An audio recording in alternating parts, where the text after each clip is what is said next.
കുലക്ഷയേ പ്രണശ്യന്തി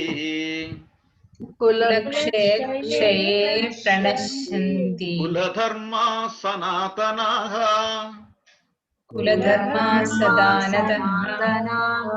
ധർമ്മേ നഷ്ടേ കുലം കൃഷ്ണം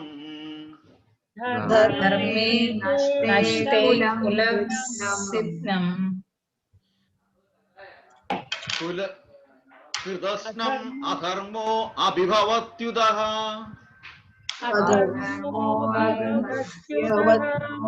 ധർമ്മേ നഷ്ടേ കുലം കൃഷ്ണം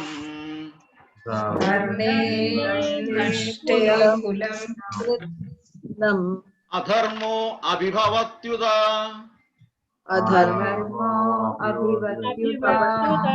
കുലക്ഷയേ പ്രണശ്യന്തി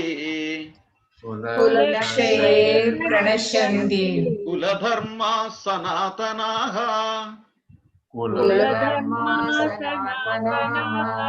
ധർമ്മേ നഷ്ടേ കുലം കൃഷ്ണം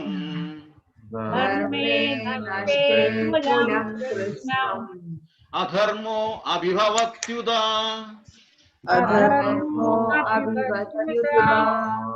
ശബ്ദാർത്ഥം വിവർത്തനം ശ്രീല പ്രഭുപാദക്കി ജി. കുലക്ഷയെ കുലം നശിച്ചാൽ സനാതനാഹ ശാശ്വതങ്ങളായ കുലധർമാഹ കുലധർമ്മങ്ങൾ പ്രണശ്യന്തി നശിക്കുന്നു.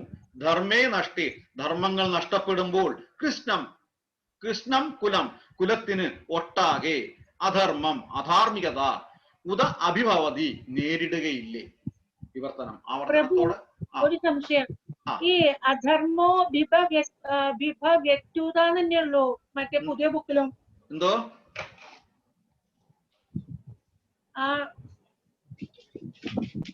വായിച്ച നമ്മള് ശ്ലോകം ഉണ്ടല്ലോ, ധർമ്മേ നഷ്ടേ അധർമ്മോ വിഭവ്യക്തൂത. അധർമ്മോ അവിടെ ഒരു വര കണ്ടോ? ആ വര ആണാണോ? അതെ അതെ, അഭിഭവത്യുത. അപ്പൊ അതിന്റെ ശബ്ദാർത്ഥത്തിൽ കൊടുക്കുന്നുണ്ട് അധർമ്മം അധാർമികത ഉദ അഭിഭവതി നേരിടുകയില്ലേ. അഭിഭവതി ഏത് അഭിഭവത് ഉത്യുത ആദിഭവത് ഉത്യുത, അതാണ് സ്പ്ലിറ്റ് ചെയ്യുമ്പോ. ധർമ്മേ നഷ്ടേ കുലം കൃഷ്ണം അധർമ്മോ അഭിഭവത് ഉത്യുത അധിഭവത് ഉത്യുത.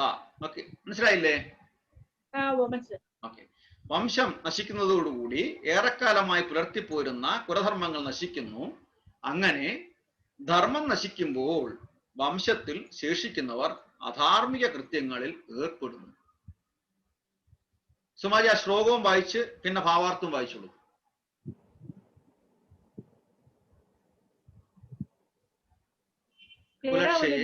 കുലക്ഷയെ ശ്ലോകം വായിച്ചിട്ട് അതിന്റെ ഭാവാർത്ഥം കൂടെ വായിച്ചോളൂ. എന്നോടാ? അതെ. സോറി, ഞാൻ കേട്ടില്ല കേട്ടോ. കുലക്ഷയേ പ്രണശ്യന്തി കുലധർമാ സനാതനാഃ ധർമ്മേ നഷ്ടേ കുലം കൃഷ്ണം അധർമ്മോ അഭിവക്തുതാം. ഭാവാർത്ഥം: കുടുംബാംഗങ്ങളെ വേണ്ടും വണ്ണം വളരാനും വംശം നശിക്കുന്നതോടുകൂടി ഏറെ കാലമായി പുലർത്തിപ്പോന്ന കുലധർമ്മങ്ങൾ നശിക്കുന്നു. അങ്ങനെ ധർമ്മം നശിക്കുമ്പോൾ വംശത്തിൽ ശേഷിക്കുന്നവർ അധാർമിക കൃത്യങ്ങളിൽ ഏർപ്പെടുന്നു. ഭാവാർത്ഥം: കുടുംബാംഗങ്ങളെ വേണ്ടും വണ്ണം വളരാനും ആത്മീയ മൂല്യങ്ങൾ നേടാനും സഹായിക്കുന്ന അനേകം മതാചാര വിശേഷങ്ങൾ വർണ്ണാശ്രമ വ്യവസ്ഥയിലുണ്ട്. ജനനം മുതൽ മരണം വരെ തുടരുന്ന ഈ ശുദ്ധീകരണ പ്രക്രിയകൾ തലമുതിർന്നവരുടെ ചുമതലയിൽ നടത്തുന്നു. അവരെല്ലാം മൃതി അടഞ്ഞാൽ ശുദ്ധീകരണത്തിനു വേണ്ടിയുള്ള കുടുംബാചാരങ്ങൾ നിലച്ചേക്കാം. ശേഷിച്ച ഇളം തലമുറക്കാർ അധാർമിക സ്വഭാവം കൈക്കൊള്ളുകയും അങ്ങനെ ആത്മീയ മുക്തിക്കുള്ള അവസരം നഷ്ടപ്പെടുത്തുകയും ചെയ്തേക്കും. അതുകൊണ്ട് വംശപിതാക്കൾ ഒരിക്കലും വധാർഹരല്ല. അർജുനൻ പറയുന്നതിന്റെ ഉദ്ദേശം പറയുന്നത്, അവരെല്ലാം കുടുംബാംഗങ്ങളെല്ലാം മൃതി അടഞ്ഞു കഴിഞ്ഞാല് ശുദ്ധീകരണത്തിന് വേണ്ടിയുള്ള കുടുംബാചാരങ്ങൾ നിലച്ചേക്കാം. അതായത് വിവാഹ കർമ്മങ്ങളുണ്ട്. പിന്നെ ഒരാള് മരിച്ചു കഴിഞ്ഞാൽ അതിനുള്ള കർമ്മങ്ങളുണ്ട്. ഈ കർമ്മങ്ങൾക്ക് വിധിയാവണ്ണം ചെയ്യണം. അതിനുള്ള ആളില്ലാതാവും. ആളില്ലാതായി കഴിഞ്ഞാൽ എന്ത് പറ്റും? ഇപ്പൊ നമ്മള് വിവാഹം കഴിക്കുന്നതിന് എന്തിനു വേണ്ടിയിട്ട് തന്നെയാണെന്നുള്ളൊരു എയിമുണ്ട്. ഇപ്പം ഇവിടെ പറയുന്നത് ശേഷിച്ച ഇളം തലമുറക്കാർ അധാർമിക സ്വഭാവം കൈക്കൊള്ളുകയും, കാര്യം അവർക്ക് കാണിച്ചു കൊടുക്കാൻ ആരും ഇല്ലാതായി വരും. അപ്പം ഇളം തലമുറക്കാർ അധാർമിക സ്വഭാവം കൈക്കൊള്ളുകയും അങ്ങനെ ആത്മീയ മുക്തിക്കുള്ള, അതായത് അവർക്ക് മോക്ഷം കിട്ടാനുള്ള അവസരം നഷ്ടപ്പെടുകയും ചെയ്യും. ഇപ്പൊ നമ്മൾ നേരത്തെ പറഞ്ഞു ഏകാദശി വ്രതം എടുക്കുന്നു. ഏകാദശി വ്രതം പുതുക്കൾക്ക് വേണ്ടിയിട്ട് എടുക്കുന്നതാണ്. അത് എടുക്കാൻ ആളില്ലാതെ വരും. ഉത്തര സിമ്പിളാണ്. ഈ മക്കളെ പഠിപ്പിക്കണം എന്നല്ലേ പറയുന്നത്? അതെ, അതാണ്. അപ്പൊ അതുകൊണ്ടാണ് നമ്മുടെ നമ്മുടെ പ്രവർത്തനങ്ങളിൽ വ്യത്യാസം വരുന്നില്ല. നമ്മുടെ ആചാരങ്ങളൊക്കെ നിലനിർത്തി പോകണം. അതെ, നമ്മുടെ പ്രവർത്തികളില് വ്യത്യാസം വരുന്നില്ല. പക്ഷേ നമ്മുടെ കോൺഷ്യസിലാണ് വ്യത്യാസം വരേണ്ടത്. മനസ്സിലായില്ലേ? അതെ അതെ, നമ്മുടെ കോൺഷ്യസിൽ വ്യത്യാസം വരണം. നമ്മൾ വിവാഹം ചെയ്യുന്നത് എന്തിനു വേണ്ടിയിട്ടാണ്? ഇന്ദ്രിയ സുഖങ്ങൾക്ക് വേണ്ടിയിട്ടല്ല ആക്ച്വലി വിവാഹം ചെയ്യുന്നത്. ഞാൻ നേരത്തെ പറഞ്ഞിട്ടുണ്ടായിരുന്നു ആ ശ്ലോകം നമ്പർ. ഞാനിപ്പം എടുത്തിട്ട് ഓർമ്മ വരുന്നില്ല, അതുകൊണ്ടാണ് ഞാൻ പറഞ്ഞത്. അപ്പൊ ഇവിടെ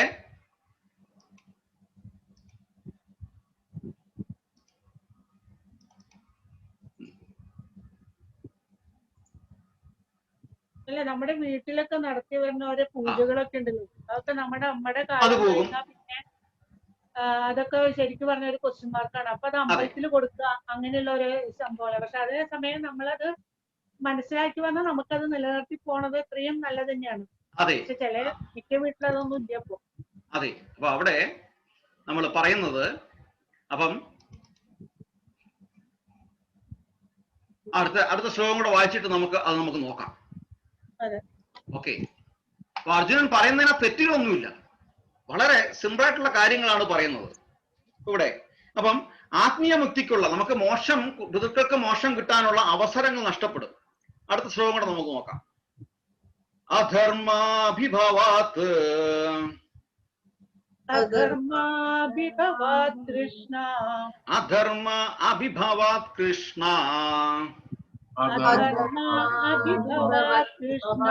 പ്രദുഷ്യന്തി കുലസ്ത്രിയഃ, സ്ത്രീഷു ദുഷ്ടാസു വാർഷ്ണേയാ,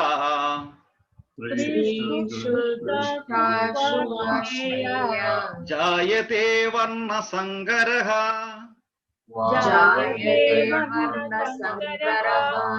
അധർമ്മ അഭിഭവാത് കൃഷ്ണ,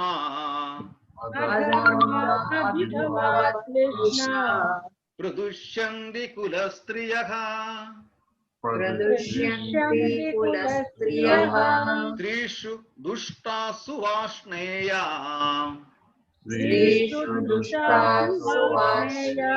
ജായതേ വർണ്ണസങ്കരഃ.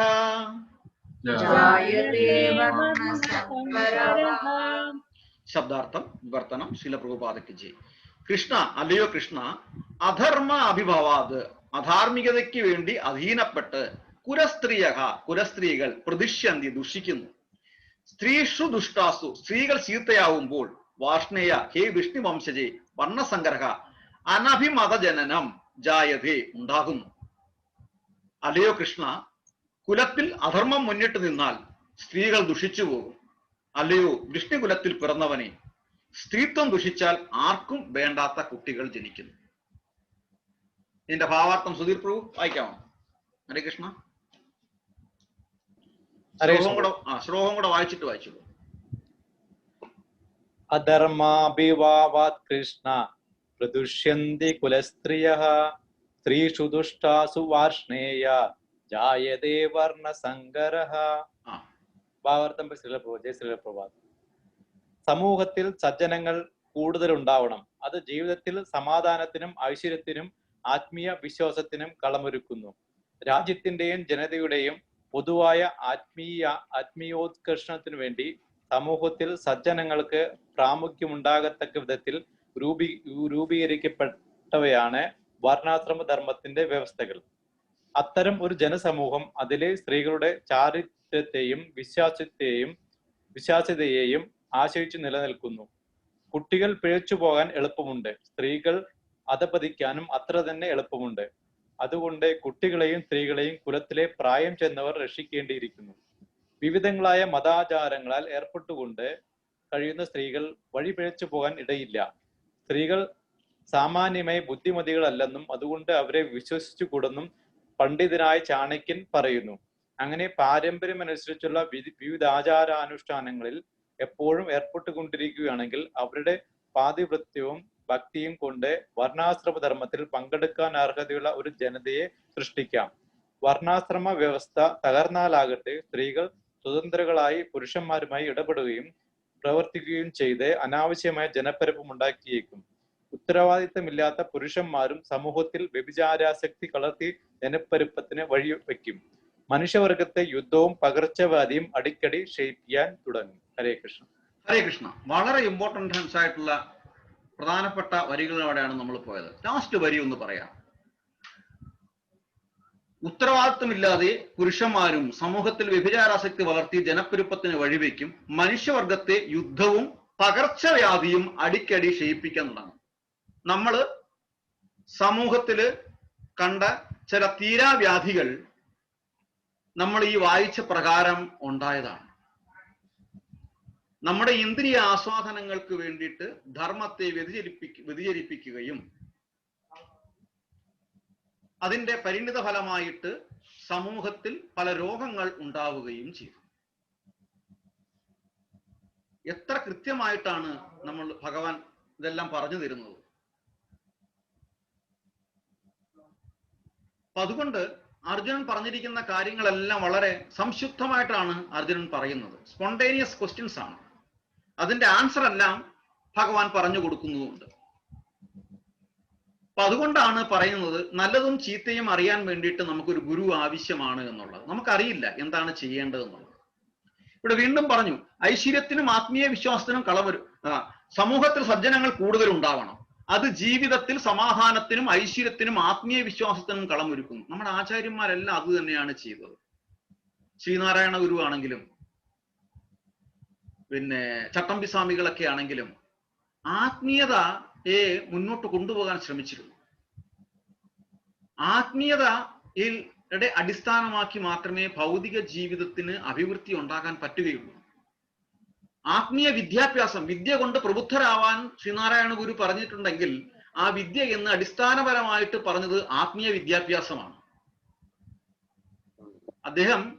അദ്ദേഹത്തിന്റെ അവസാന നിമിഷം വരെ ആ ആത്മീയതയായിരുന്നു അദ്ദേഹത്തിന്റെ ആയുധം. അത് തന്നെയാണ് പിൽക്കാലത്ത് ശ്രീല പ്രഭുപാദര് ചെയ്തത്. പ്രഭുപാദര് അമേരിക്കയില്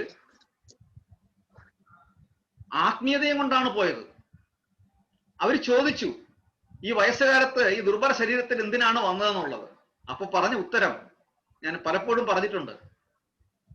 നിങ്ങള് അനേക വർഷം ഇന്ത്യയെ അടക്കി ഭരിച്ചിരുന്നു. ഒരുപാട് സാധനങ്ങൾ, മെറ്റീരിയലി ഒരുപാട് സാധനങ്ങൾ മോഷ്ടിച്ചുകൊണ്ടും പോയി. പക്ഷെ ഒരു സാധനം മാത്രം എടുത്തുകൊണ്ട് പോകാൻ നിങ്ങൾ മറന്നുപോയി. അത് കൊണ്ടുതരാനാണ് ഞാൻ വന്നത്, ആത്മീയത. ആ ആത്മീയതയെ, ഇന്ത്യയുടെ ആത്മാവിനെ നിങ്ങൾക്ക് തരാൻ, മനസ്സിലാക്കാൻ വേണ്ടിയിട്ടാണ് ഞാൻ വന്നത് എന്നുള്ളത്. അക്കാലത്ത് അവിടെ കുട്ടികളില്, കൗമാരപ്രായക്കാരില് അമിതമായിട്ട് ലഹരി വസ്തുക്കൾ ഉപയോഗിക്കുമായിരുന്നു. ലക്ഷക്കണക്കിന് ഡോളറാണ് ഗവൺമെന്റ് ഉപയോഗിച്ചത്, ഗവൺമെന്റ് ചെലവഴിച്ചത് ഇത് നിർത്തലാക്കാൻ വേണ്ടിയിട്ട്. നടന്നില്ല. അന്നത്തെ പത്രങ്ങളിൽ, ആ കാലഘട്ടത്തെ പത്രങ്ങളിൽ വന്നിരുന്നു. അത് ഭൗതികമായി വളരെ അപചയപ്പെട്ട ഒരു സിറ്റുവേഷൻ ആയിരുന്നു ആ പ്രഭുപാദര് ചെല്ലുന്ന സമയത്ത് അമേരിക്കയിൽ. മിതമായായി വർഷം എന്ന് പറയണേ എത്തിയത്. ആ സമയത്ത് ഒരു ദൈവദൂതൻ എന്ന മാതിരി പ്രഭുപാദര് അമേരിക്കയിലെത്തി. പ്രഭാതര ഹിപ്പികളുടെ ഇടയ്ക്കാണ്. ഇതൊക്കെ ഒന്ന് വായിക്കണം, പ്രഭാതരുടെ ഓട്ടോഗ്രാഫി ഒന്ന് വായിക്കണം. 65 പ്രഭു. 1955 അല്ലെ? 65. 1965 പ്രഭാതർ ആദ്യമായിട്ട് അമേരിക്കൻ. അതിന്റെ മെമ്മറിയൊക്കെ ഗവൺമെന്റ് നോക്കൂ, നമ്മുടെ ഇന്ത്യയെ പോലല്ല, ഇന്ത്യയിൽ ഭരിച്ചു പോയ ഗവൺമെന്റുകളെ പോലല്ല. അവര് കൃത്യമായിട്ട് പ്രഭുപാദനെ റെസ്പെക്ട് ചെയ്യുകയും ഇപ്പോഴും അവിടുത്തെ ടോംകിൻ സ്ക്വയർ അല്ലെ, ആ പാർക്കില് പ്രഭുപാദരുടെ ആലേഖനം ചെയ്ത ശിലാഫലകം സ്ഥാപിക്കുകയും ചെയ്തിട്ടുണ്ട്. ഗവൺമെന്റ് ഒഫീഷ്യലായിട്ട് ചെയ്തിരിക്കുന്നതാണ് അതെല്ലാം. കാരണമുണ്ട്. എത്രയോ ലക്ഷക്കണക്കിന് ഡോളർ ചെലവഴിച്ച് കൗൺസിലിങ്ങിനും ഒക്കെ വിധേയമാക്കിയിട്ടും അവിടുത്തെ കൗമാരക്കാരില് ലഹരി ഉപയോഗം കുറഞ്ഞില്ല. പ്രഭുപാദര് സിമ്പിളായിട്ട് ഹരേ കൃഷ്ണ മഹാമന്ത്രം ജപിച്ചു തുടങ്ങി. അതില് ആകൃഷ്ടരായിട്ട് ഈ ലഹരി ഉപയോഗിക്കുന്നവര് പ്രഭുപാദരുടെ കൂടെ ലഹരി കഴിക്കുന്നുണ്ട്, പക്ഷെ പ്രഭുപാദരുടെ കൂടെ ഹരേ കൃഷ്ണ തുള്ളിച്ചാടി വരും. അതുകൊണ്ടാണ് ആ കാലഘട്ടത്തൊക്കെ സിനിമ എടുക്കുമ്പം പിന്നെ സിനിമകളില് ഹരേ കൃഷ്ണ ഹരേ രാമ ഈ ഹിപ്പികള് ചാടിക്കളിച്ച് പാടുന്നത് കാണാമായിരുന്നു.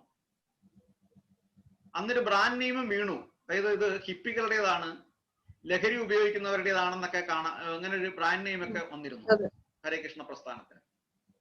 പ്രഭുപാദർ ഒന്നും മൈൻഡ് ചെയ്തില്ല. പ്രഭുപാദർ പറഞ്ഞു, ഈവൻ അവർ മദ്യം ഉപയോഗിക്കുന്നു, പക്ഷേ അവര് നാമം ജപിക്കുന്നു. അതാണ് വേണ്ടത്.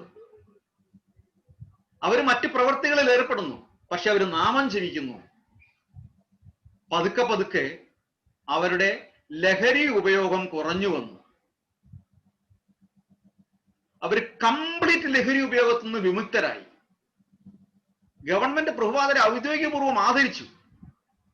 ലക്ഷക്കണക്കിന് ഡോളർ ഗവൺമെന്റ് ചെലവാക്കിയിട്ടും സാധിക്കാത്ത ഒന്ന് ഈ ദുർബല ശരീരം കൊണ്ട്, നമ്മൾ പ്രത്യക്ഷത്തിൽ കാണാം, ആ ദുർബല ശരീരം കൊണ്ട്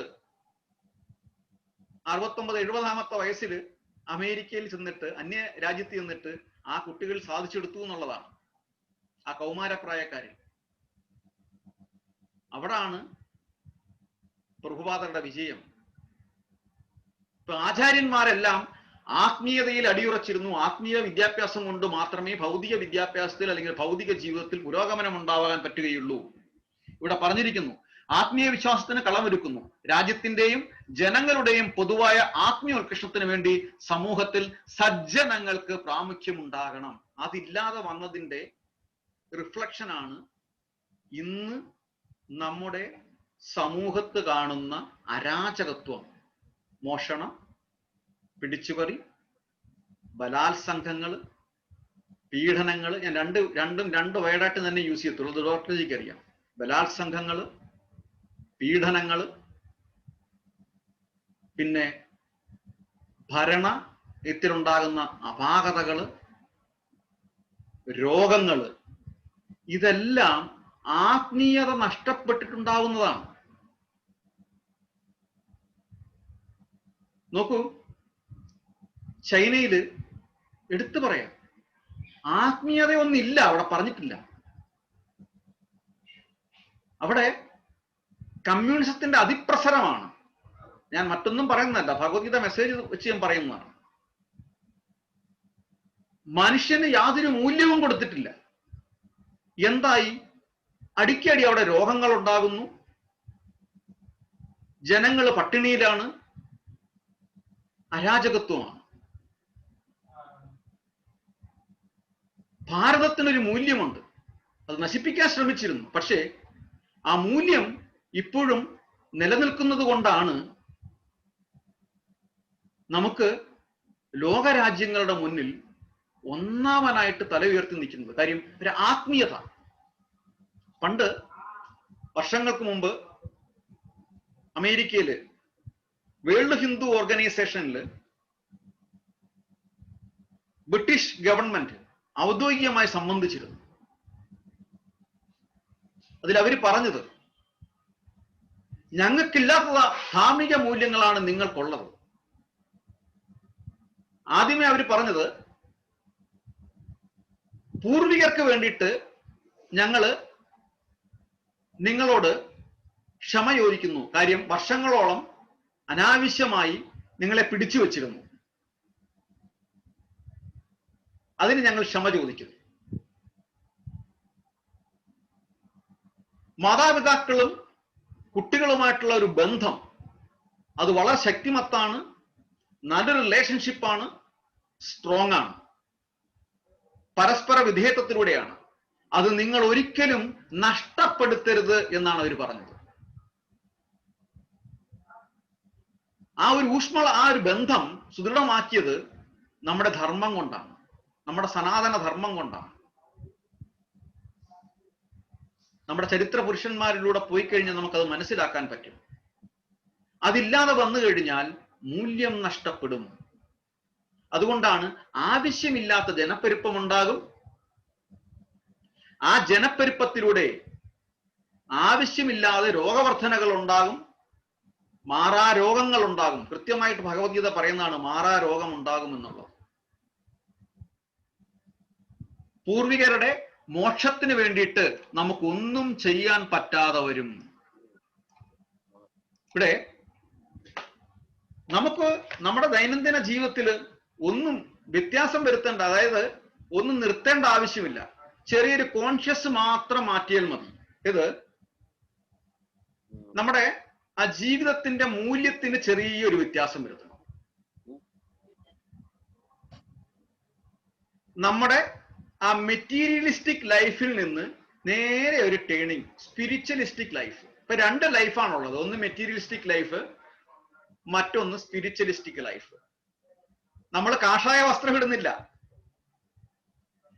നമ്മുടെ ദൈനംദിന ഡേ ടു ഡേ ആക്ടിവിറ്റീസ് നമ്മൾ നിർത്തുന്നില്ല, ഒന്നും ചെയ്യുന്നില്ല.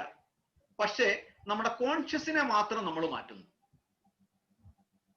നമ്മുടെ ആ കംപ്ലീറ്റ് മെറ്റീരിയലിസ്റ്റിക് ലൈഫ് എന്നുള്ളത് നേരെ ടേൺ ചെയ്തിട്ട് സ്പിരിച്വലിസ്റ്റിക് ലൈഫിലോട്ട് വരുന്നു. അർജുനനെ പോലെ എന്തും അർജുനൻ ഒരു പ്രാവശ്യം ചിന്തിക്കുന്നു. ചിന്തിച്ചിട്ട് അർജുനന്റെ ഗുരുവിനോട് ചോദിക്കുന്നു, ഞാൻ എന്താ ചെയ്യേണ്ടത്, ഇതൊക്കെയാണ് എൻ്റെ അഭിപ്രായം. ആ ഒരു ചോദ്യവും ഉത്തരവുമാണ് ജീവിതത്തിൽ വലിയ ഗുണം ചെയ്യുന്നത്. ഈ ഒരു ചോദ്യവും ഉത്തരവും നമുക്ക് ജീവിതത്തിൽ വേണം. നമ്മുടെ റെസ്ട്രിക്റ്റഡ് മൈൻഡിൽ നമുക്കൊന്നും ചെയ്യാൻ പറ്റത്തില്ല.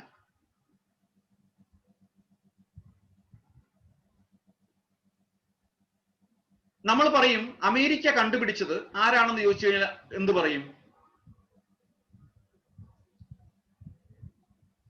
അമേരിക്ക കണ്ടുപിടിച്ചത് ആരാണ്? കൊളംബസ്. ഓക്കെ, എതിരഭിപ്രായം ആർക്കെങ്കിലും ഉണ്ടോ?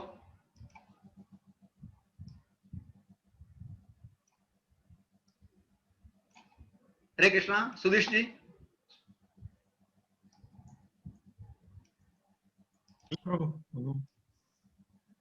അതിനെ സാധൂകരിക്കാൻ വേണ്ടി പിന്നെ രണ്ട് വേർഡ് അവിടെ ഇൻട്രൊഡ്യൂസ് ചെയ്തു. ഡോക്ടർ ജി, അതിനെപ്പറ്റി പ്രത്യേകിച്ചൊന്നും അറിയത്തില്ല.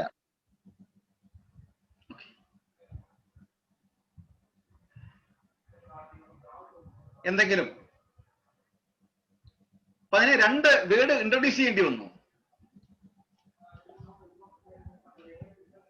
അമേരിക്ക ഒരു സ്ഥലം ഉണ്ടായിരുന്നു. ഈ മനുഷ്യൻ കണ്ടുപിടിച്ചതിന് ശേഷമല്ല അമേരിക്ക ഉണ്ടായിരുന്നത്. അപ്പൊ നമ്മുടെ റെസ്ട്രിക്റ്റഡ് മൈൻഡിൽ നമ്മുടെ ദൃഷ്ടിയിൽ പെട്ടിട്ടില്ല എന്ന് കരുതി അവിടെ ഒരു ചരിത്രം ഉണ്ടായിട്ടില്ല എന്ന് നമുക്ക് പറയാൻ പറ്റത്തില്ല. ഒരു കാലഘട്ടം ഉണ്ടായിട്ടില്ല എന്ന് പറയാൻ പറ്റത്തില്ല. ഇന്നലെ ഒരു പത്രത്തിൽ വായിച്ചു, 10 കോടി വർഷങ്ങൾക്ക് മുൻപ് ജീവിച്ചിരുന്ന ഇനത്തിലുള്ള ഒരു മത്സ്യത്തെ എവിടെ കണ്ടെടുത്തത്? കേരളത്തിൽ തന്നെയാണോ കണ്ടെത്തിയെന്ന് പറഞ്ഞു. തോന്നുന്നു മലപ്പുറത്താണെന്ന് തോന്നുന്നു. പറഞ്ഞിരിക്കുന്നത് 10 കോടി വർഷങ്ങൾക്ക് മുമ്പ് ജീവിച്ചിരുന്ന വർഗത്തിൽപ്പെട്ട ഒരു മത്സ്യത്തെ കണ്ടെത്തി എന്നാണ്. അപ്പം 2000-ഓ 3000-ഓ വർഷമൊക്കെ ചരിത്രമല്ല ലോകത്തിനുള്ളത്. അതാണ് ഭാഗവതം പറയുന്നത്. കോടാനുകോടി വർഷങ്ങൾക്ക് മുമ്പുള്ള ചരിത്രമാണ് ഭാഗവതം പറയുന്നത്, പൗരാണിക ചരിത്രം. അതുകൊണ്ടാണ് പൗരാണിക ചരിത്രം എന്ന് പറയുന്നത്. ഇവിടെ ആ കോൺഷ്യസിനെ, അതായത് പറഞ്ഞു. അപ്പൊ ഒരു വേർഡും കൂടെ ഇപ്പൊ ഇംഗ്ലീഷിൽ പറയുമ്പോൾ കൊളംബസ് ഡിസ്കവേർഡ് അമേരിക്ക എന്ന് നമ്മൾ പഠിച്ചു അല്ലേ? ഒരു വേർഡും കൂടെ ഇൻട്രൊഡ്യൂസ് ചെയ്തു. കൊളംബസിനെ തള്ളി പറയാനും പറ്റുന്നില്ല. എന്നാൽ വേറൊരു സയന്റിസ്റ്റ് ഉണ്ട്, ആ സയന്റിസ്റ്റിനെ ഉൾക്കൊള്ളാതിരിക്കാനും പറ്റുന്നില്ല. അപ്പൊ ഇംഗ്ലീഷിൽ ഒരു വേർഡ് കൊണ്ടുവന്നു, ഇൻവെന്റഡ്.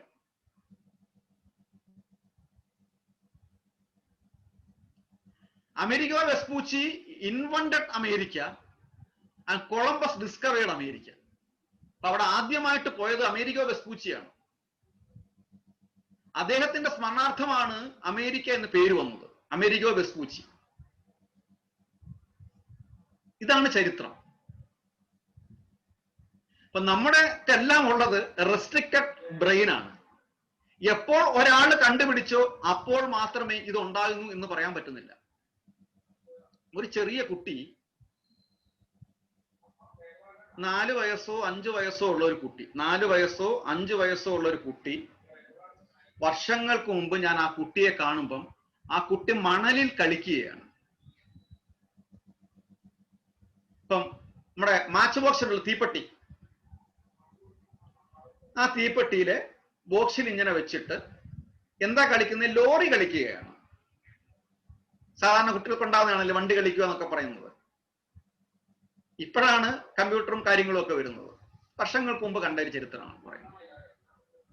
ഈ കുട്ടി പുറം ലോകത്ത് പോയി ഒന്നും കണ്ടിട്ടില്ല. ഈ കുട്ടി ആധുനിക വാഹനങ്ങൾ കണ്ടിട്ടില്ല. ഇപ്പൊ ഞാനിങ്ങനെ കുറെ നേരം നോക്കി നിന്നു. ഈ കുട്ടി ട്രെയിൻ കണ്ടിട്ടില്ല കേട്ടോ. ഞാൻ ഇങ്ങനെ കുറെ നേരം നോക്കി നിൽക്കുമ്പം ആദ്യം ഒരു ബോക്സ് ആയിരുന്നു. ആ ബോക്സിൽ ഇങ്ങനെ വെച്ചിട്ട് മണലൊക്കെ ഇട്ടിട്ട് ഇങ്ങനെ കൊണ്ടുപോവുകയാണ്. അപ്പൊ എന്താ ചെയ്യുന്നത് ചോദിച്ചു കഴിയുമ്പം ഇതെന്റെ ലോറിയാണ്, ലോറി ഇങ്ങനെ കൊണ്ടുപോവാണ്. കുറെ കഴിഞ്ഞ് നോക്കുമ്പം ഈ കുട്ടി ഈ മാച്ച് ബോക്സ്, ഈ തീപ്പെട്ടിയുടെ വേറൊരു ബോക്സും കൂടെ കൂട്ടി വെച്ചു. അപ്പൊ ഞാൻ ചോദിച്ചു എന്താണ് ചെയ്യുന്നതെന്ന് ചോദിച്ചു. ഇത് കുറച്ച് മണല് മാത്രമേ കൊണ്ട് കളയാൻ പറ്റുന്നുള്ളൂ, കൊണ്ടിറക്കാൻ പറ്റുന്നുള്ളൂ. അപ്പൊ ഞാന് 2 വണ്ടിയുടെ നീളത്തിലാക്കാൻ പോവുകയാണെന്ന് പറഞ്ഞു. ഈ കുട്ടി നമ്മുടെ നാട്ടിലാണ് 2 വണ്ടി ഇത് തൈയായിട്ടിരിക്കുന്നത് കണ്ടിട്ടേ ഇല്ല. ഇതിനെ അങ്ങനെ കൊണ്ടുപോയി. അപ്പൊ ആദ്യം ഈ കുട്ടി മണലിറക്കിയത് ഇങ്ങനെ കൈ കൊണ്ട് ഇങ്ങനെ എടുത്തിടുകയാണ്. അത് കഴിഞ്ഞിട്ട് കുട്ടിക്ക് ക്ഷമ നശിച്ചു. കുട്ടിക്ക് ക്ഷമ നശിച്ചിട്ട് ഈ കുട്ടി ഇതിനെ അങ്ങനെ ഇങ്ങനെ പൊക്കിക്കളയുന്നു. അവൻ ചോദിച്ചു, നീ എന്താ ഇങ്ങനെ കാണിക്കുന്നത്? പറഞ്ഞു, ഇതിനെ ഞാൻ വേറൊരു യന്ത്രത്തിന്റെ സഹായത്തോടെ, അതായത് ഞാൻ ഇതിനെ പൊക്കുകയാണ്, ഒരുമിച്ച് പൊക്കുകയാണ്, പൊക്കിയിട്ട് ഞാൻ ഇതിനെ കളയുകയാണെന്ന് പറഞ്ഞു. ആ കുട്ടിയുടെ ബ്രെയിൻ ഏത് രീതിയിൽ പ്രവർത്തിക്കുന്നു നോക്കണം. നമുക്ക് പറയാൻ പറ്റൂ ഇത് നേരത്തെ കണ്ടുപിടിച്ചിരുന്നതാണ്, ഇതൊക്കെ ഇവിടെ ഉണ്ട് എന്ന് ആ കുട്ടിയെടുത്ത് പറയാൻ പറ്റുമോ? പറ്റില്ല. ആ കുട്ടിയെ നമ്മൾ അപ്രീഷിയേറ്റ് ചെയ്യണം. കുട്ടിയുടെ ബ്രെയിൻ അവിടെ വർക്ക് ചെയ്തു. പറഞ്ഞു വന്നത് ഇതേപോലെ ഒരു കൺസെപ്റ്റ് നേരത്തെ ഉണ്ടായിരുന്നു. അതുകൊണ്ടാണ് അന്ന് ഇതിനു മുമ്പും ഈ കുട്ടിക്ക് മുമ്പുള്ള തലമുറ ഇത് കണ്ടുപിടിച്ചത്. അതേപോലെ ഈ കണ്ടുപിടിച്ച തലമുറയ്ക്ക് മുമ്പും ഈ കൺസെപ്റ്റ് ഉണ്ടായിരുന്നു. യുഗങ്ങൾക്ക് മുമ്പ് പ്രയോഗിച്ചിരിക്കാം, പക്ഷെ നമ്മൾ കണ്ടിട്ടില്ല. ഇതാണ് വ്യത്യാസം. അപ്പം ആ ബ്രെയിൻ, ചിന്താശക്തി എല്ലാം നിലവിലുണ്ട്. ഒന്നും പുതിയതായിട്ടുണ്ടാകുന്നില്ല, ഒന്നും ഉണ്ടാകുന്നില്ല. പരിണാമ സിദ്ധാന്തം കൊണ്ടുവരുമ്പോൾ ഇന്നും വിശപ്പിന്റെ അധിനിവേശത്തില് മൃഗങ്ങള് മനുഷ്യരായിട്ട് മാറി എന്ന് പറയുമ്പോൾ എത്രയോ രാജ്യങ്ങളില് വിശപ്പ് അനുഭവിച്ചിട്ട് മനുഷ്യര് മരിക്കുന്നു. എന്തുകൊണ്ട് ആ മനുഷ്യൻ തിരിച്ച് പുഴുവായിട്ട് മാറുന്നില്ല, രൂപാന്തരം പ്രാപിക്കുന്നില്ല? അങ്ങനെ പരിണാമ സിദ്ധാന്തം വരണ്ടേ? സുധീഷ് ജി, വരേണ്ടതാണ്, വരുന്നില്ല. അപ്പം എവല്യൂഷൻ തിയറി എന്ന് പറഞ്ഞാൽ അതല്ല. എവല്യൂഷൻ തിയറി ശരിക്കും നമ്മുടെ കർമ്മത്തിന്റെ അടിസ്ഥാനപ്പെടുത്തിയിട്ടാണ്. നമ്മുടെ ലാസ്റ്റ് കോൺഷ്യസ്നസ് എങ്ങനെ ആയിരിക്കുമോ അതുപോലെയാണ്. അവിടെയാണ് ഇവിടെ, അതുകൊണ്ടാണ് അർജുനൻ ഭയപ്പെട്ടത്. അർജുനൻ അല്ലാതെ യുദ്ധത്തിൽ പരാജയപ്പെടുമെന്നുള്ളതല്ല അർജുനൻ ഭയപ്പെട്ടത്. അർജുനൻ ഭയപ്പെട്ടത് ഈ പരിണാമ സിദ്ധാന്തം അൺബാലൻസ്ഡ് ആവും, പിതൃക്കൾക്ക് മോക്ഷം കിട്ടത്തില്ല, സ്ത്രീകൾ ദുഷിച്ചു പോകും. ഇതൊക്കെയാണ് അർജുനൻ ചിന്തിച്ചത്. അപ്പൊ അവിടെയാണ് നമ്മുടെ കോൺഷ്യസ് മൈൻഡ് മാറേണ്ടത്. ഇന്ദ്രിയ വിഷയങ്ങളെ നമ്മൾ പതുക്കെ മാറ്റുക. എല്ലാവർക്കും ഇന്ദ്രിയ വിഷയമുണ്ട്, ഇന്ദ്രിയ ആസ്വാദനം ആഗ്രഹിച്ചിട്ടുണ്ട്, അതിനെ ഒന്നും ബ്ലോക്ക് ചെയ്യാൻ നമുക്ക് പറ്റത്തില്ല. പക്ഷേ അതിൽ ചെറിയൊരു കോൺഷ്യസ്നെസ്സിൽ കൊണ്ടുവരണം. ആ കോൺഷ്യസ് ആണ് ഇപ്പൊ നമ്മൾ പറയുന്നത് വിവാഹ ജീവിതം.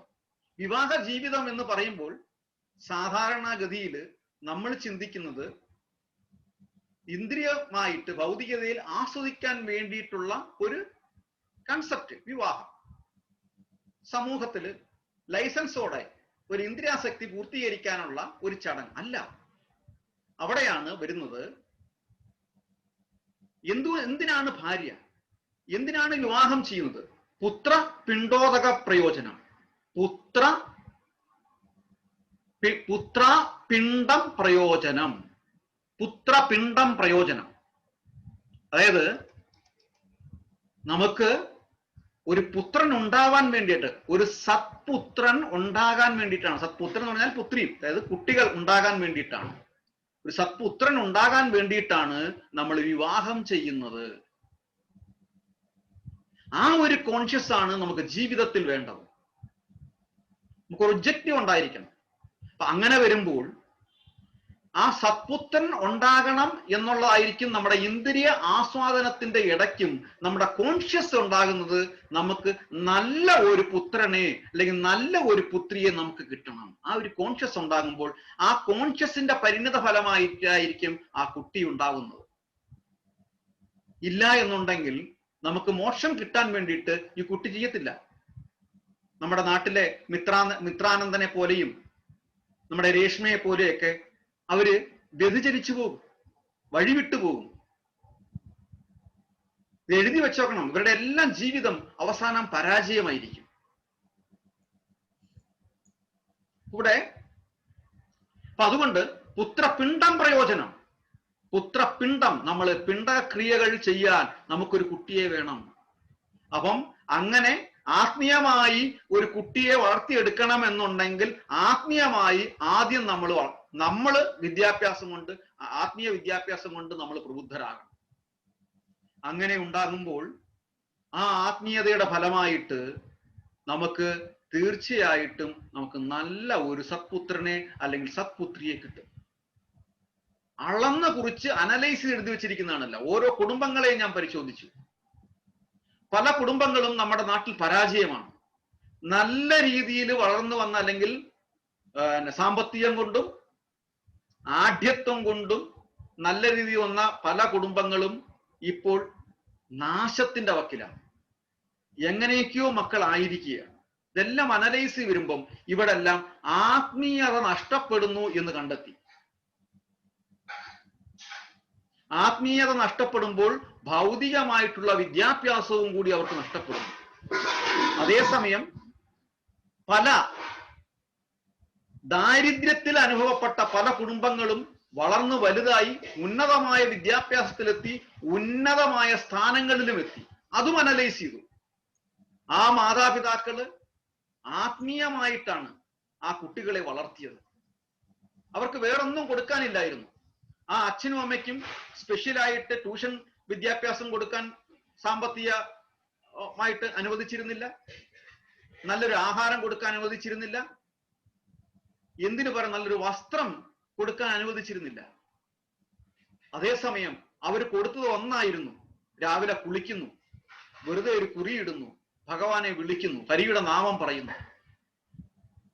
അവർക്ക് ശരണാഗതി ആ ഭഗവാനിൽ മാത്രമേ ഉണ്ടായിരുന്നുള്ളൂ. എത്രയോ കുടുംബങ്ങൾ അങ്ങനെ ഉണ്ടായിരുന്നു. ആ കുട്ടികൾ പിൽക്കാലത്ത് വലിയ വലിയ ഉദ്യോഗസ്ഥരായിട്ട് മാറി, ഭൗതികമായ വിദ്യാഭ്യാസത്തിൽ പുരോഗതി പ്രാപിച്ചു. ഇതാണ് ആത്മീയ വിദ്യാഭ്യാസം കൊണ്ടുള്ള നേട്ടം. ഒന്നുമില്ലാതിരുന്ന കുടുംബത്തിൽ നിന്ന് ധനികനായ വലിയൊരു കുടുംബത്തിലേക്ക് മാറിക്കഴിഞ്ഞു. നമ്മൾ തിരിഞ്ഞു നോക്കിക്കഴിഞ്ഞാൽ നമുക്ക് കാണാൻ പറ്റും നമ്മുടെ നാട്ടിൽ. അപ്പം ഇവിടെ വേണ്ടത്, നമ്മൾ ഭാര്യയെ എന്തിനാണ് നമ്മളെ നല്ലൊരു സത്പുത്രനെ കിട്ടാൻ വേണ്ടിയിട്ടാണ് വിവാഹം ചെയ്യുന്നത്. അപ്പൊ വിവാഹത്തിന് മുമ്പായിട്ട് ശാസ്ത്രം പറയുന്നു, ഇതിനെയാണ് ഗർഭധാന സംസ്കാരം എന്ന് പറയുന്നത്. പണ്ടൊക്കെ ഒരാഴ്ചയൊക്കെ നീണ്ടു നിൽക്കുമായിരുന്നു. അറ്റ്ലീസ്റ്റ് ഈ കലിയുഗത്തില് ഈ ഭാര്യയും ഭർത്താവും തൻ്റെ വിവാഹ ജീവിതത്തിലേക്ക് പ്രവേശിക്കുന്നതിന് മുമ്പിട്ട് ആദ്യമായിട്ട് ഹരേ കൃഷ്ണ മഹാമന്ത്രം ജപിക്കണം എന്നുണ്ടായിരുന്നു. ഹരേ കൃഷ്ണ മഹാമന്ത്രം ഒരു 16 റൗണ്ടെങ്കിലും 16 ആവർത്തിയെങ്കിലും ജപിച്ചതിന് ശേഷം ആ ഒരു കോൺഷ്യസിലൂടെ നമ്മൾ പോകുമ്പോൾ നമുക്ക് വൃത്തിയായിട്ടുള്ള സുന്ദരന്മാരായിട്ടുള്ള അടുക്കും ചിട്ടയുമുള്ള കുട്ടികളെ നമുക്ക് കിട്ടും. അങ്ങനെയുള്ള ഒരു തലമുറയെ നമുക്ക് മോൾഡ് ചെയ്ത് എടുക്കുമ്പോൾ നമ്മൾ ഭാഗ്യവാന്മാരായി. കാര്യം നമ്മുടെ പാപകർമ്മങ്ങൾ ഈ ജന്മത്തോടുകൂടി നശിക്കുകയും ബാക്കി എന്തെങ്കിലും പാപങ്ങൾ ബാക്കി വെച്ചിട്ടുണ്ടെങ്കിൽ നമ്മുടെ കുട്ടികൾ പിതൃപൂജകൾ കൊണ്ട്, നമ്മുടെ കാലശേഷം പിതൃപൂജകൾ കൊണ്ട് നമുക്ക് മോക്ഷം തരാൻ ഉപകരിക്കുകയും ചെയ്യും. ഇവിടെയാണ് അർജുനൻ ഈ ശ്ലോകത്തിലൂടെ ഭയപ്പെട്ടത്. ഇത്രയും കാര്യങ്ങൾ നടക്കില്ലല്ലോ എന്നുള്ളതാണ്. ഇപ്പം കംപ്ലീറ്റ് ഭഗവത്ഗീത പറയുന്നത് മൊറാലിറ്റിയാണ്. ഹരേ കൃഷ്ണ. നമുക്കൊന്നുകൂടെ ഇത് വായിക്കാം, ഒന്നിച്ച് വായിക്കാം. ശ്ലോകം 40ാമത്തെ ശ്ലോകം. 1, 2, 3, 4 സ്റ്റാർട്ട്. അധർമാഭിഭവാത് പ്രദുഷ്യന്തി ദുഷ്ടാസു വാഷ്ണേയേ വർണ്ണസങ്കരഃ. അല്ലയോ കൃഷ്ണ, കുലത്തിൽ അധർമ്മം നേരിട്ട് നിന്നാൽ സ്ത്രീകൾ ദുഷിച്ചു പോകും.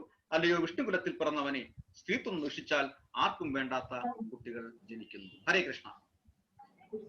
ഇനി എന്തെങ്കിലും പറയാനുള്ളത് പറയാം. ഹരേ കൃഷ്ണ.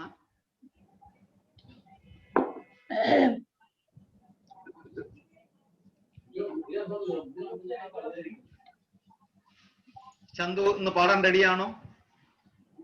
ചന്തു വാഷ്റൂമിലായിട്ടല്ലോ.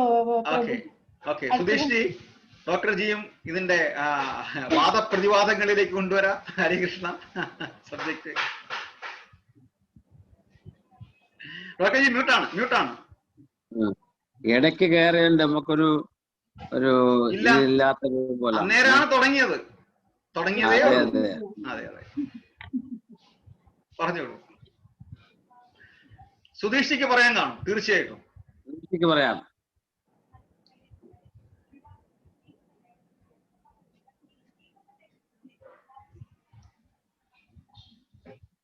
അല്ല പ്രഭു, ഇത് ഈ അർജുനന്റെ ഈ ഒരു കംപ്ലീറ്റ് ഭാഗം അധ്യായം 1 വളരെ നെഗറ്റീവായിട്ടുള്ള ഒരു മെസ്സേജ് കൂടെ പോകുമ്പോഴാണ് ഇങ്ങനെ ഒരു പ്രസ്താവന ഇതിൽ നമ്മൾ ഇന്ന് കാണുന്നത്.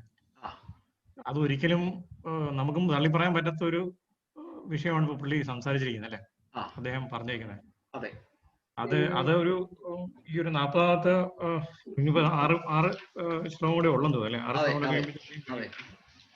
അപ്പം ശരിക്കും അതൊരു സർപ്രൈസ് ആയിരുന്നു ഇതിനകത്ത്. കാരണം ഇത് ഓക്കെ, ഭഗവാന് ഉത്തരം കാണുമായിരിക്കും, പക്ഷെ സാധാരണക്കാര മനുഷ്യർക്ക് ഉത്തരം കൊടുക്കാൻ പറ്റാത്ത ഒരു ചോദ്യം ചോദിച്ചേക്കുന്നത്.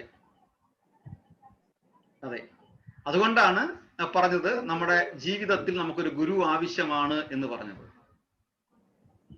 ഗുരു എന്നൊരു കൺസെപ്റ്റ് വന്നത് അവിടെയാണ്. ഹരേ കൃഷ്ണ. എനി ഒപ്പീനിയൻസ് സ്മിതമാതാജി? കഴിഞ്ഞ ആഴ്ച എന്തോ പറയാന്ന് പറഞ്ഞിരുന്നില്ലേ? അങ്ങനെ പറഞ്ഞിരുന്നോ?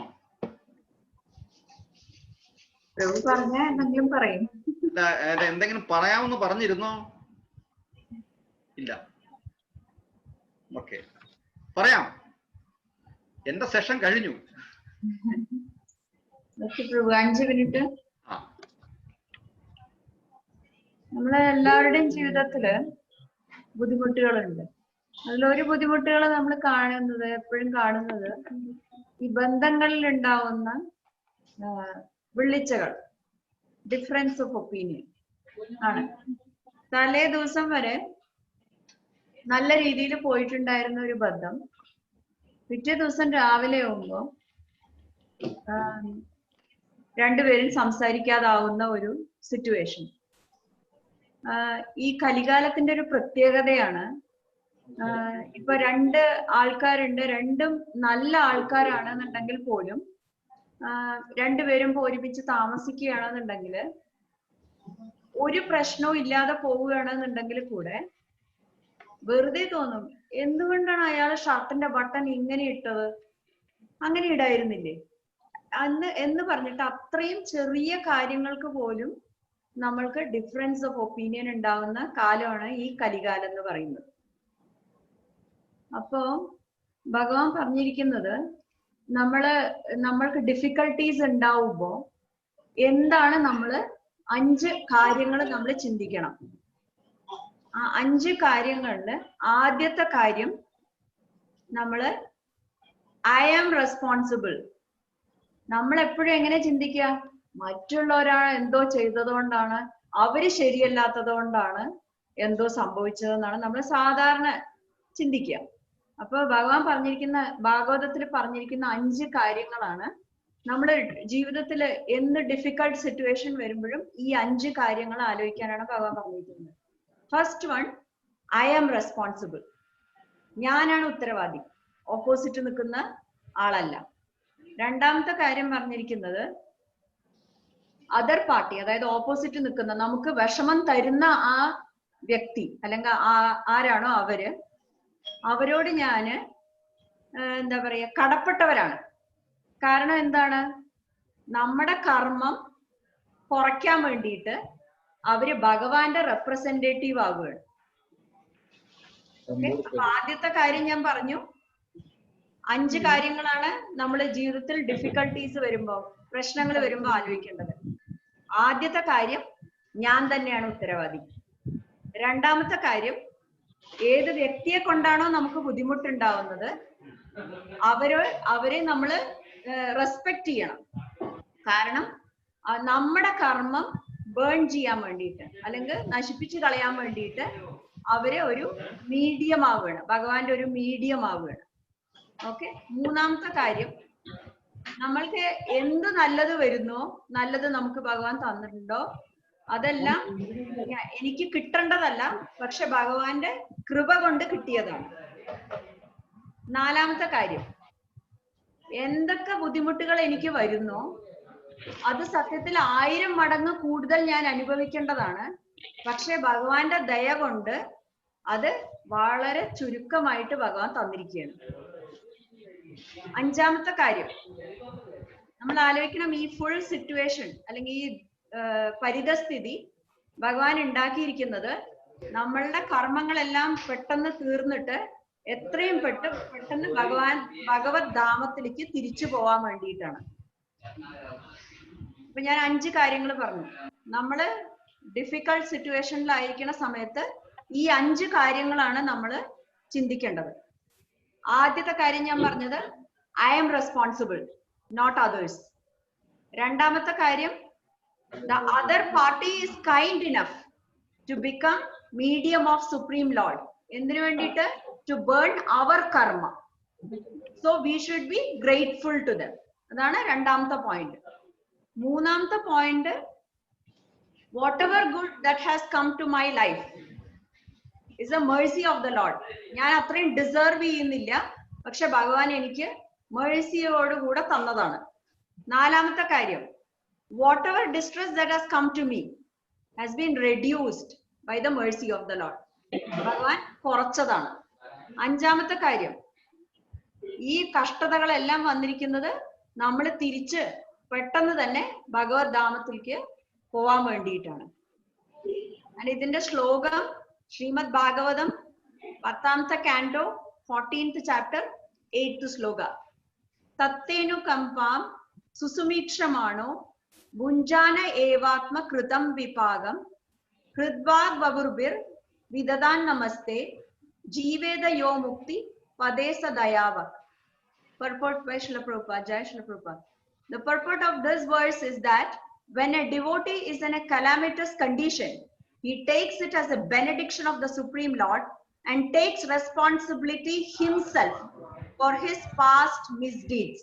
In such a condition, he offers still more devotional service and is not disturbed. One who lives in such a disposition of mind, engaged in devotional service, is the most eligible candidate for promotion to the spiritual world.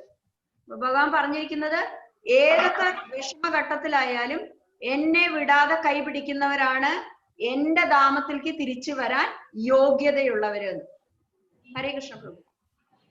Hare Krishna. Thank you. Sudheer prabhu, any more comments? Hare Krishna. പ്രത്യേകിച്ചൊന്നുമില്ല. വീഡിയോയിൽ വരൂ. പ്രത്യേകിച്ചൊന്നുമില്ല. വീഡിയോയിൽ വരൂ. Video ready ആയില്ല. ഹരേ കൃഷ്ണ. എന്തെങ്കിലും സ്റ്റേറ്റ്മെന്റുകൾ നമ്മൾ ഇതുവരെ ഉള്ളതിനെ കുറിച്ച് പറയാനുണ്ടോ? കമന്റ്സുകൾ പറയാനുണ്ടോ? ഇല്ല ബ്രോ, നല്ല സ്റ്റോക്കാണ്. ഇപ്പോഴത്തെ കാലിക പ്രാധാന്യമുള്ളതാണ് ഇപ്പൊ നടന്നുകൊണ്ടിരിക്കുന്ന. ഇപ്പൊ ലോകത്തിലായാലും നാട്ടിലായാലും പ്രത്യേകിച്ച് നമ്മുടെ നാട്ടിൽ ഇത് കണ്ടുകൊണ്ടിരിക്കുന്ന ഒരു സ്റ്റോക്കാണ്. അപ്പൊ ആ പറഞ്ഞ പോലെ ഉള്ള ഒരു ഇതാണ്, ആ ഒരു അധർമ്മത്തിന്റെ ഇതിലൂടെയാണ് എപ്പോഴും പോയിക്കൊണ്ടിരിക്കുന്നത്. അത് നമ്മളെ എല്ലാവരും കുറേശ്ശെ ശ്രമിച്ച് മാറ്റി കൊണ്ടുവരണം. അതിനുള്ള ശ്രമമാണല്ലോ. ഹരേ കൃഷ്ണ. താങ്ക് യു പ്രഭു. ഹരേ കൃഷ്ണ. നല്ല മെസ്സേജ് ആണ്. Thank you. ഇതിന്റെ ആ മെസ്സേജ് ഭാഗം ഒന്ന് നമ്മുടെ ഗ്രൂപ്പിൽ ഇട്ടേക്കണേ, ആ ശ്ലോകവും നമ്പരും എല്ലാം. ഇപ്പൊ ഇട്ട് കഴിഞ്ഞാൽ ഞാനിത് ഓഫ് ചെയ്യുമ്പോൾ അങ്ങ് മാറിപ്പോവും. നമ്മുടെ ഗ്രൂപ്പിൽ ഇട്ടിരുന്നാ മതി. ഓക്കെ. ഹരേ കൃഷ്ണ. ചന്തു റെഡിയായോ? സുധീർ പ്രഭു, കമലു എവിടെ? ഓക്കെ. സുധീർ പ്രഭു, കമലു എവിടെ? റെഡി ആയില്ല ബ്രോ. എല്ലാം ആരും റെഡി ആയിട്ടില്ലേ? അച്ചു ഒക്കെ നെക്സ്റ്റ് വീക്ക്. ഓക്കെ. ഹരേ കൃഷ്ണ. മീരാജി എന്തോ പറയാൻ ശ്രമിക്കുന്നു ഇല്ലേ? മ്യൂട്ടാണ്. ഒന്നുമില്ലേ പ്രഭു? ഒന്നുമില്ല. വിദ്യാജി? ഒന്നുമില്ല.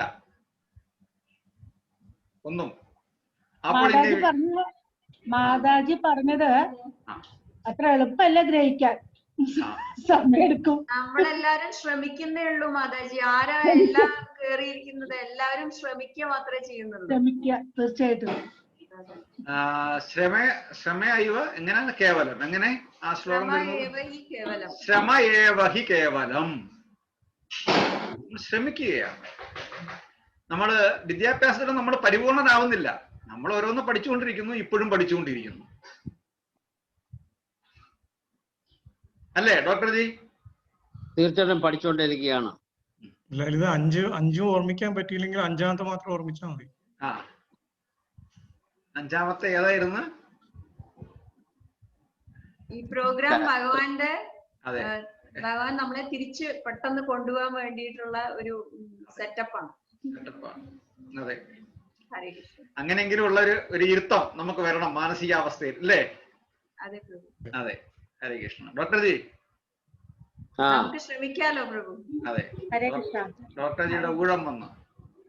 അതായത് നമ്മളെ എല്ലാവരും പറഞ്ഞതുപോലെ ഇപ്പോഴത്തെ ആനുകാലിക പ്രാധാന്യമുള്ള കാര്യമാണ് ഇന്ന് നമ്മൾ ഡിസ്കസ് ചെയ്തത്.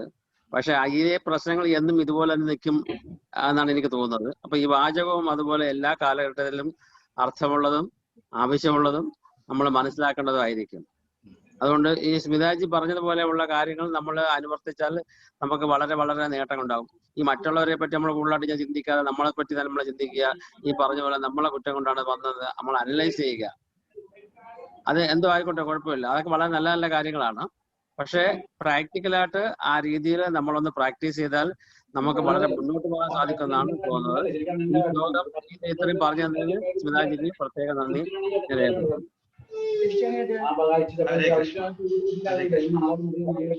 ഇനി നമ്മള്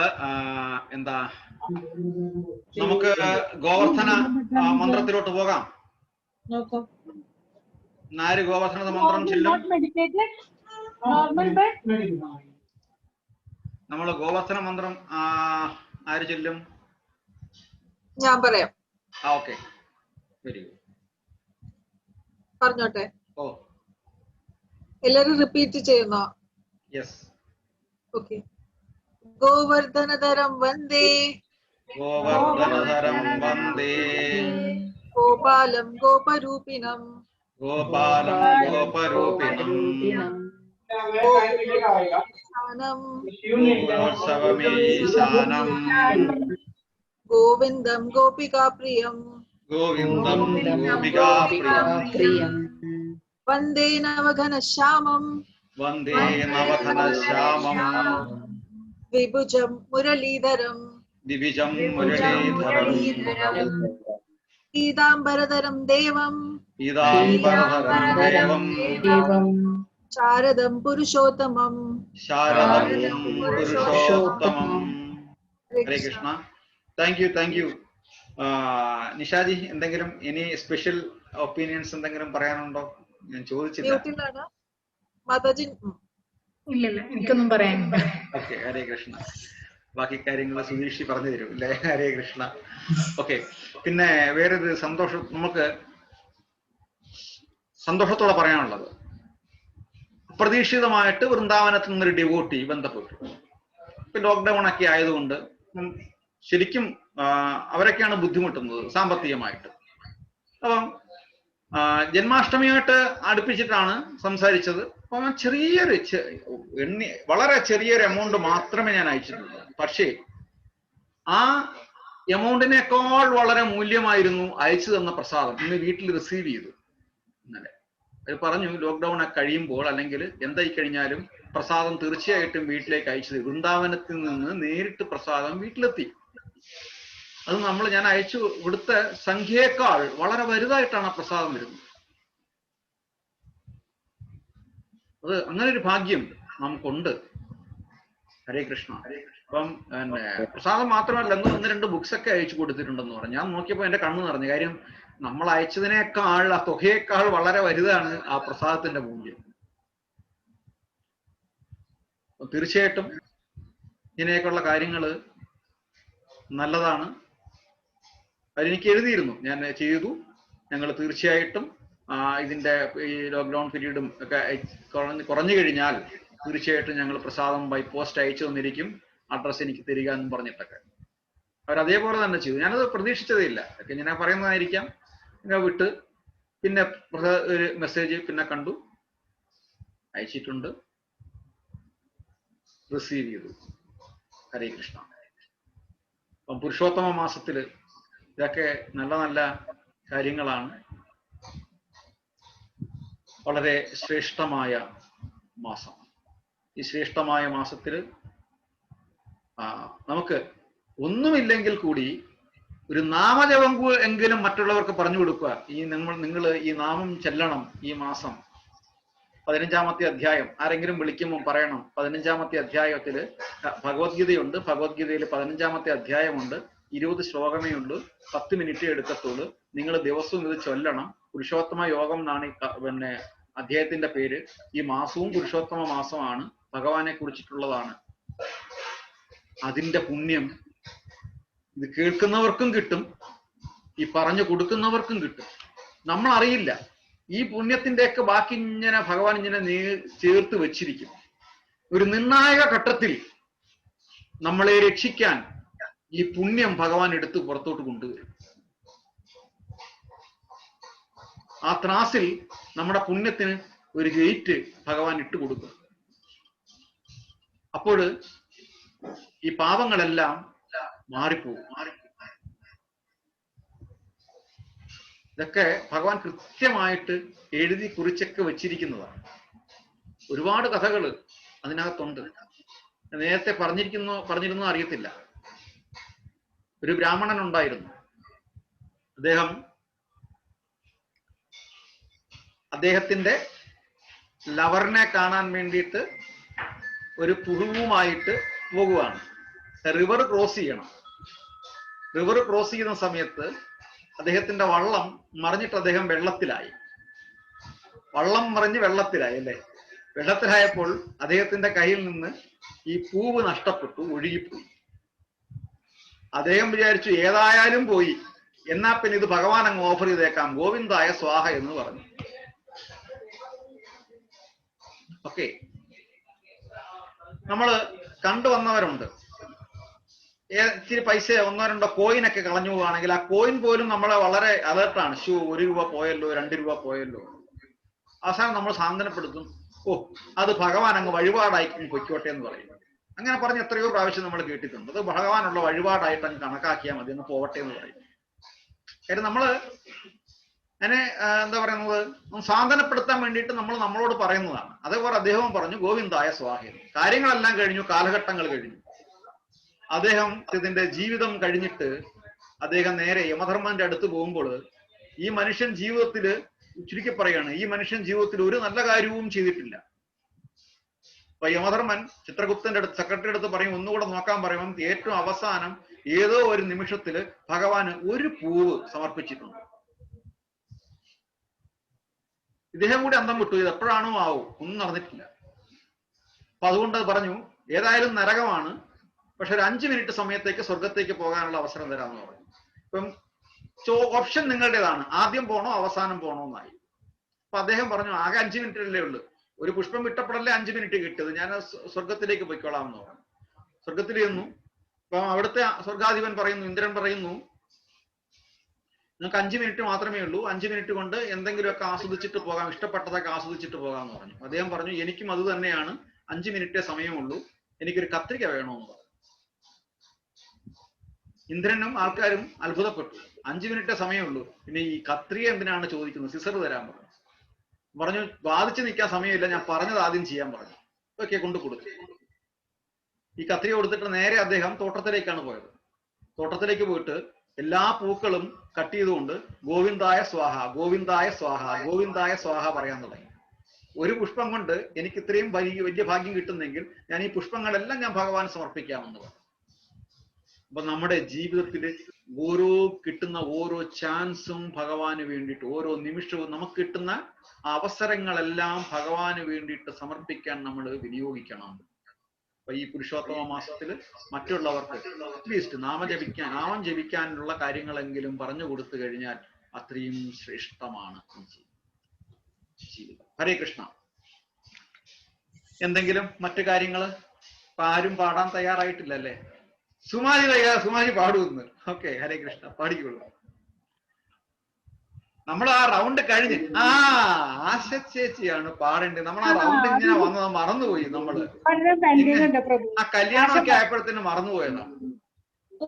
ഭക്തർജി ഇല്ലേ, ശരിയല്ലേ പറഞ്ഞത്? തീരെ സമയമില്ല മലയാളി. ഈ കഴിഞ്ഞ ഒരു മാസം വളരെ ഹെക്ടിക്കായിരുന്നു. ഇനി വരുന്ന ഈ ഒരു ഒക്ടോബറോടെ കഴിഞ്ഞാലേ നമ്മൾ നേരെ ആവത്തുള്ളൂ എന്നാണ് തോന്നുന്നത്. മോളും എന്നും മരുമോനും കൂടെ അവര് പിന്നെ ഗുജറാത്തിൽ അവര് പഠിക്കുന്ന കോളേജിൽ വീണ്ടും ഡ്യൂട്ടി